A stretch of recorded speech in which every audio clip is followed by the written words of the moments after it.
जितने हरामखोर थे कुर्बी जवार में, जितने हरामखोर थे कुर्बी जवार में, वो प्रधान बन के आ गए हैं अगली कतार में। और छिदवाल फानने में था जिनका रिकॉर्ड, छिदवाल फानने में था जिनका रिकॉर्ड, वो चौधरी बने फिर रहे हैं उम्र की उतार में। ये हम नहीं कह रहे हैं दोस्तों, ये अदम गोंडवी साहब कह रहे हैं। और इन्हीं दल्ला नेताओं के देख करके अदम गोंडवी साहब ने ये शेर लिखा था जो यूपी में आज दलितों के साथ हो रहा है। जी हाँ दोस्तों, यूपी के मेरठ में जिस प्रकार से दलित बच्ची के साथ घिनौना अपराध हुआ, उसको पहले अपहरण किया गया। अपहरण करने के बाद जब उसकी मां ने इसका विरोध किया तो वहीं राजपूत समाज के दल्ला नपुंसक जो है उसकी मां के फरसा से मार करके सिर फाड़ दिया। और जब उसकी मां के अस्पताल में इलाज कराने के लिए लेकर जाया गया तो उसकी मां का अस्पताल जाते समय ही दम टूट गया। अब दोस्तों पहले तो उसकी मां के जो हुआ वो हुआ। अब पुलिस देखिए, यूपी उत्तर प्रदेश के जो पुलिस है वो पुलिस भी कितना जो है वो सरकार के इशारों पर काम करने वाली है। वो जबरदस्ती उसके घर पहुंच गई और घर पहुंचने के बाद 100 को उठा करके और सोची कि हम जबरदस्ती दाह संस्कार कर दे। वहीं आपको घटना याद होगा मनीषा वाल्मीकि वाला के, मनीषा वाल्मीकि के कैसे जबरदस्ती 100 को उठा करके जला दी पुलिस, बिना उसके घर के परमिशन के, बिना उसके इच्छा के पुलिस जबरदस्ती उठाती है और अंतिम संस्कार कर देती है। जस्ट लाइक सेम केस यहां पर हो रहा है कि पुलिस जबरदस्ती 100 को उठाती है, उठा करके दाह संस्कार करने की कोशिश करती है।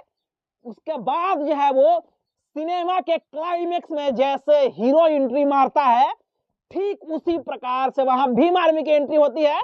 और भीम आर्मी की एंट्री होने के बाद ये 100 जो है वो अंतिम संस्कार के लिए नहीं जाती है। चंद्रशेखर आजाद वीडियो कॉल पे बात करते हैं और कहते हैं सीधा सीधा कि किसी माइक लाल पुलिस में हिम्मत नहीं है ना कि हमारे अनुमति के बिना वहां से 100 को उठा लेकर चला जाएगा और वहां एक पत्ता भी खरखरा देगा। अभी तुम्हारा बेटा जिंदा है, अभी तुम्हारा भाई जिंदा है, मैं आ रहा हूं वहां आपसे मिलने के लिए। और जो पुलिस नेताओं के कठपुतली बन करके नाच रहा है, घूमते फिर रहा है, उसका हिसाब तो मैं आके करूंगा। और क्या हिसाब करूंगा वहीं आके बताऊंगा। दूसरी तरफ बहन कुमारी मायावती ट्वीट करके यूपी के माहौल को गरमा देती है और कहती है कि यूपी सरकार पर सवाल पूछती है कि यूपी सरकार में क्या यही दलितों की स्थिति है? दलित हमेशा मार खाएगा, दलितों के अपहरण होगा, उसकी बहन बेटियों के अपहरण होगा। क्या दलित इंसान नहीं है? क्या इस देश में संविधान लागू नहीं है? ये सवाल बहन कुमारी मायावती पूछ रही है योगी आदित्यनाथ से। और योगी आदित्यनाथ अपने आका के आदेश का इंतजार करते हैं कि उनकी आका जब आदेश देंगे तब वो कुछ अपने मुंह से, जैसे उल्टी होता है वैसे अपने मुंह से उल्टी करेंगे। ये है हाल वहां के। दोस्तों मैं पूरी तरह से जो डिटेल्स के है नटशेल में बताने की कोशिश कर रहा हूं, लेकिन डिटेल्स में क्या है मैं उसको बता देता हूं और उसके बाद आगे चर्चा करूंगा इस पे।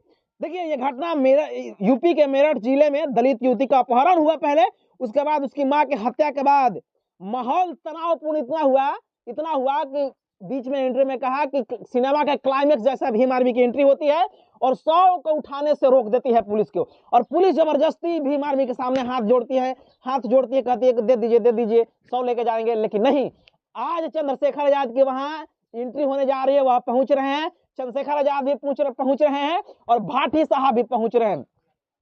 तो जाकर के पुलिस पर दबाव बनी और उसके बाद पुलिस पर सवाल और निशान खड़े हो रहे हैं कि आखिर ये किस प्रकार से हो रहा है, आप लोग इस पर क्यों ध्यान नहीं दिए। और दूसरी बात, उस नपुंसक दल्ले आतंकवाद से मैं पूछना चाहूंगा कि तुम्हारी बहन बेटियों, जो दलित बहन बेटियां है, उसी पर तुम्हारा निगाह रहता है। अरे तुम्हारी हिम्मत है ना, तो जो मजबूत दलित है ना उसके घर जाकर के किसी को उठा लो, उसके बाद तुम्हारी मैं मर्दानगी मानूंगा। तुम्हारी क्षत्रिय की जो भुजा फड़फड़ाती है तो दलितों के, वो भी कमजोर दलितों के घर पे, मजबूत दलितों के घर पे नहीं। जाओ कभी मजबूत दलितों के घर के बहन बेटियों को उठाओ, तब तुमको पता चलेगा कि दलित मजबूत क्या होता है, अम्बेडकरवादी दलित क्या होता है। तुम्हारी 1 मिनट में हिसाब कर देगा। चले जाते हो और कहते हो कि हम बहादुर हैं। कौन सी क्षत्रिय तुम्हारी क्षत्रियता फड़फड़ाती रहती है? क्षत्रिय वो नहीं कहा जाता है। क्षत्रिय आप विशेष कर खास कर उसको बोल रहा हूं जो जबरदस्ती जाकर के घर पे उठाया है। मैं सारी क्षत्रिय लोगों को नहीं बोल रहा, मैं रिस्पेक्ट करता हूं, लेकिन जो ये क्षत्रिय है नपुंसक दल्ला हरामखोर, वो किसी के घर में दलित के घर में जाकर उठा लेगा?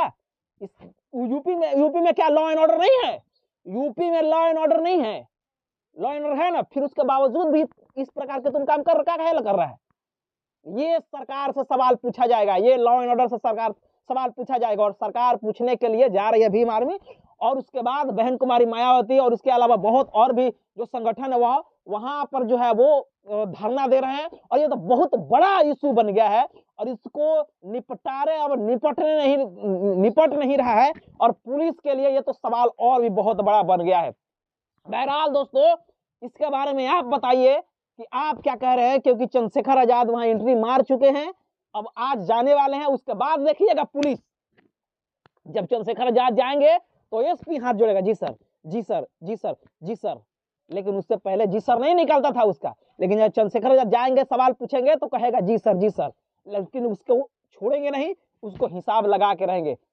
वो जमाना कुछ और था जब पहले चंद्रशेखर आजाद सांसद नहीं थे, लेकिन अब तो सांसद है, उसको सुनना पड़ेगा, और उसको जो पनिशमेंट दिया जाएगा वो कम होगा। बहरहाल इस घटना को लेकर के आप क्या सोच रहे हैं, प्रतिक्रिया जरूर दीजिए, और चैनल पर पहली बार है तो चैनल को सब्सक्राइब करें, वीडियो को लाइक करें, शेयर करें, पेज पर देख रहे हैं तो पेज को भी लाइक और फॉलो जरूर कीजिए। मिलते हैं अगले खबरों के साथ, तब तक बहुत बहुत धन्यवाद, थैंक यू।